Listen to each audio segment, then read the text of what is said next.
নমস্কার বন্ধুরা, আমি গুবলু। আপনাদের দেখছেন Gublu tech guide YouTube channel. Gublu tech guide YouTube চ্যানেলের পক্ষ থেকে আপনাদের সকলকে স্বাগতম। তো আমি কিন্তু আবার চলে এসেছি নতুন আরেকটি ছোট্ট আপডেট নিয়ে। তো আপডেটটি হচ্ছে, আপনাদের অনেকেরই অনেক ডাউট ছিল যে আপনাদের যে এসআইআর এর ফর্ম জমা দেওয়ার পর যে আপনাদের যে হেয়ারিংয়ে ডাকা হবে, সেই হেয়ারিংটা কোথায় হবে।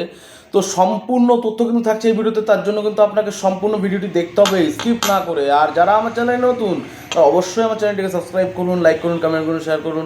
আরও তাড়াতাড়ি ভিডিও পেতে আমার চ্যানেলের বেল আইকনটি প্রেস করে রাখতে একদমই ভুলবেন না। তো এখানে বলা হয়েছে হেয়ারিং বা শুনানির নতুন নিয়ম ও স্থান। তো নির্বাচন কমিশনের নতুন নির্দেশ অনুযায়ী হেয়ারিং বা শুনানি কোনো পঞ্চায়েত অফিস বা বিডিও অফিসে বা মিউনিসিপ্যালিটি অফিসে হবে না।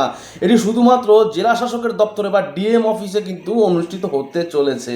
তো আপনারা বুঝতে পারছেন, হেয়ারিং কিন্তু ডিএম অফিসে হতে চলেছে, কোনো বিডিও বা পঞ্চায়েত অফিস বা কোনো পৌরসভায় কিন্তু হবে না। স্বচ্ছতা বজায় রাখতে কিন্তু প্রত্যেকটা হেয়ারিংয়ের ভিডিও রেকর্ডিং করে কিন্তু রাখা হবে।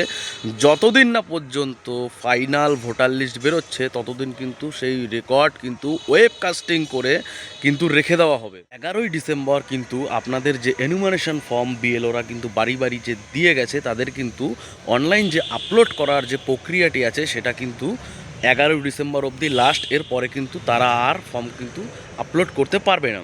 তো তারপর হচ্ছে 16ই ডিসেম্বর কিন্তু আপনাদের খসড়া যে ভোটার লিস্টটি আছে, সেটা কিন্তু পাবলিশ হতে চলেছে।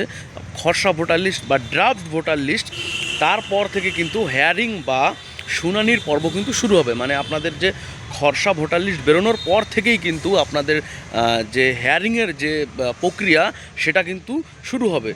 ও 7ই ফেব্রুয়ারি পর্যন্ত কিন্তু এই হেয়ারিং কিন্তু চলবে। 7ই ফেব্রুয়ারি পর্যন্ত ভালো করে আপনারা শুনে রাখুন, 7ই ফেব্রুয়ারি পর্যন্ত কিন্তু এই হেয়ারিং চলবে। তারপরে হচ্ছে 14ই ফেব্রুয়ারি কিন্তু চূড়ান্ত ভোটার লিস্ট কিন্তু বেরোনোর কথা রয়েছে। যদি সব কিছু সঠিকভাবে হয়ে যায়, তো তাহলে কিন্তু 14ই ফেব্রুয়ারি কিন্তু ফাইনাল ভোটার লিস্ট কিন্তু বেরিয়ে যাবে। যদি কোনো রকম কোনো অসুবিধা হয়, তার জন্য কিন্তু ডেট কিন্তু পরিবর্তন হতে পারে। ব্যাপারটা হচ্ছে, আপনারা শুনেছেন যে আপনার বাড়িতে হেয়ারিংয়ের নোটিশ আসবে। এই ড্রাফট রোল বেরোনোর পর কিন্তু আপনাদের বাড়িতে হেয়ারিংয়ের প্রক্রিয়া শুরু হবে এবং আপনার বাড়ি বাড়ি কিন্তু নোটিশ আসা কিন্তু শুরু হবে। তো নোটিশ আসবে, এবং সেটা কত তারিখ থেকে আসবে সেটা আমি আপনাদের বলে দিচ্ছি। সেটা কিন্তু 16ই ডিসেম্বরের পর থেকে কিন্তু আপনাদের বাড়ি বাড়ি কিন্তু আসবে। আপনাদের যে বিএলওরা যে এনুমারেশন ফর্ম দিয়ে গেছে এবং নিয়ে গেছে, তারাই কিন্তু সেই ফর্মটি কিন্তু নিয়ে কিন্তু আসবে।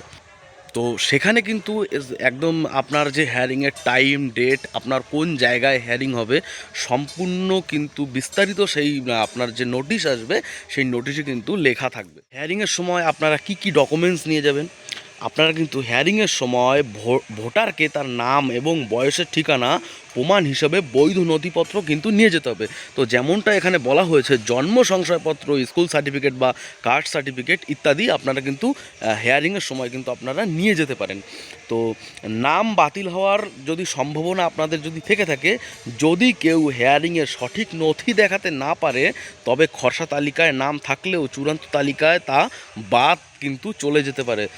তো আপনারা বুঝতে পারছেন, আপনি যদি হেয়ারিংয়ের সময় যদি সঠিক ডকুমেন্টস যদি আপনি না দেখাতে পারেন, সেক্ষেত্রে কিন্তু আপনার কিন্তু খসড়া তালিকায় ভোটার খসড়া তালিকায় যদি আপনার নাম থাকে, ফাইনাল লিস্টে কিন্তু বাদ হয়ে কিন্তু যেতে পারে, যদি আপনি অরিজিনাল কোনো নথি, বৈধ নথি যদি আপনি দেখাতে না পারেন। তো 16ই ডিসেম্বর খসড়া তালিকায় যদি কারোর নাম না থাকে, বাতিল হয়, তবে কেন বাতিল হয়েছে তার কারণ সহ আলাদা তালিকা প্রকাশ করা হবে। ভোটাররা চাইলে সেই বিষয়ে আপত্তি বা ক্লেইম জানাতে পারবে। মানে আপনাদের যে ভোটার তালিকা থেকে যদি নাম বাদ দেওয়া হয়, তো সেক্ষেত্রে আপনারা কেন আপনার ফর্মটি বাদ হয়েছে, মানে আপনার নামটি কেন কাটা হয়েছে, তার জন্য কিন্তু আলাদা করে লিস্ট পাবলিশ করা হবে ইলেকশন কমিশনারের পক্ষ থেকে। সেখানে কিন্তু আপনারা পুরো সম্পূর্ণ কারণ কিন্তু পেয়ে যাবেন যে কেন আপনার নামটি কাটা হয়েছে। তো আজকের আপডেট ছিল এই পর্যন্তই। ভিডিওটি যদি আপনাদের ভালো লেগে থাকে, তাহলে অবশ্যই আমার চ্যানেলটিকে সাবস্ক্রাইব করুন, লাইক করুন, কমেন্ট করুন, শেয়ার করুন। আর এরকম তাড়াতাড়ি ভিডিও বা আপডেট পাওয়ার জন্য আমার চ্যানেলের বেল আইকনটি প্রেস করে রাখতে তো একদমই ভুলবেন না। তো সবাই সুস্থ থাকবেন, ভালো থাকবেন। আবারও দেখা হবে পরবর্তী কোনো নতুন ভিডিও নিয়ে।